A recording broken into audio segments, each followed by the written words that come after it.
Père et du Fils et du Saint-Esprit. Amen. Bien-aimés dans le Christ, nous sommes aujourd'hui 29 janvier et la parole de Dieu que notre Mère Église nous propose, extrait de l'Évangile de Marc, chapitre 4, versets 26 à 34. En ce temps-là, Jésus disait aux foules, « Il en est du règne de Dieu comme un homme qui jette en terre la semence. Nuit et jour, qu'il dorme ou qu'il se lève, la semence germe et grandit. Il ne sait comment. D'elle-même, la terre produit d'abord l'herbe, puis l'épi, enfin le blé, plein d'épis. Et dès que le blé est mûr, on y met la faucille, puisque le temps de la moisson est arrivé. » Il disait encore, « À quoi allons-nous comparer le règne de Dieu? Par quelle parabole pouvons-nous le présenter? Il est comme une graine de moutarde. Quand on la sème en terre, elle est la plus petite de toutes les semences.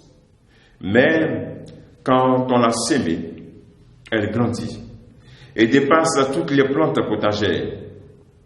Elle étend de longues branches, si bien que les oiseaux du ciel peuvent faire leur nid à son ombre. » Par de nombreuses paraboles semblables, Jésus leur annonçait la parole dans la mesure où il était capable de l'entendre. Il ne leur disait rien sans parabole, mais il expliquait tout à ses disciples en particulier. Acclamons la parole de Dieu. Louange à toi, Seigneur Jésus. Cet évangile est pétri de détails. Ce qu'on a entendu à la fin. Il expliquait tout en parabole. Il parlait en parabole, mais à ses disciples, il expliquait tout. On va s'attarder sur deux éléments essentiels. Les images que le Christ nous propose. Le semeur qui sème et la plante qui pousse d'elle-même, qui pousse seule.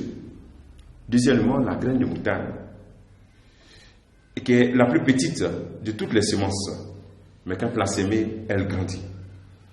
Le Seigneur nous présente ici cette dimension de l'autocroissance du règne de Dieu. Pour nous inviter dans un premier temps à comprendre la vie aussi dans une dimension aussi de ce règne de Dieu-là. D'abord, la graine est sémée. On dit celui qui a sémé, s'il dort, il ne dort pas où ça pousse. C'est vrai que dans la réalité, si tu as sémé, il faut que tu entretiennes. Mais le Christ vient nous proposer cette dimension qui ne dépend pas de nous. Qu'est-ce qui fait que la graine pousse? Qu'est-ce qui fait que ça grandit? Voilà, ça c'est dans l'interne. Nous, on peut désherber, on peut mettre un peu d'engrais, mais comment l'engrais fait que ça pousse? Et comment l'épi sort? Voici un peu l'aspect là. Nous, on peut dire, bon, voilà, on va faire descendre de l'eau pour que la graine... Voilà. Mais il y a des aspects que nous ne maîtrisons pas. Alors, le Seigneur nous invite en ce jour à comprendre qu'il y a un temps pour tout. Il y a un temps pour s'aimer. Et aussi, il y a aussi un temps où la graine même pousse seule. Et souvent, dans notre vie spirituelle, nous sommes déçus quand les choses ne se passent pas comme on veut. On veut prendre les fruits avant que ça soit mûr. Ici, il a bien expliqué, ça devient une plante, ensuite un arbre, ensuite les épis sont là, les épis deviennent beaucoup. Et on amène la faucille. Mais souvent, nous voulons mettre la faucille déjà au début. Nous sommes pressés. On ne rentre pas ici dans la logique du règne de Dieu. Il faut qu'on sache qu'il y a un temps pour tout et que les choses croissent aussi d'elles-mêmes. Laissez Dieu agir dans notre vie. Laissez Dieu prendre place dans notre vie. Dieu seul est capable. Dieu seul est capable de faire grandir tout cela. Lui seul est capable. Et donc, il faut vivre notre vie comme Sainte Thérèse d'Avila dit, je suis seul avec le seul.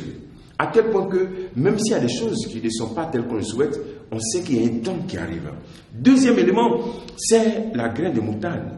Cette graine qui est si petite et qui attire après les oiseaux. Elle devient grande arbre. Le Seigneur nous invite à nous rappeler que tout commence aussi petit. On ne commence pas grand, un coup. Et donc, aujourd'hui, notre jeunesse qui veut la facilité, on veut voir les choses facilement, rapidement, beaucoup, une fois, rapidement. face à ce gain, ce désir, la facilité, et si tu es un jeune chrétien, tu dois comprendre que tu es hors du royaume des cieux. Tu es hors de la vision du royaume des cieux, donc tu n'es pas digne des chrétiens. Si tu es vraiment un enfant de Dieu, tu dois comprendre que le Seigneur nous présente notre réalité, notre vie, à partir d'une petite graine.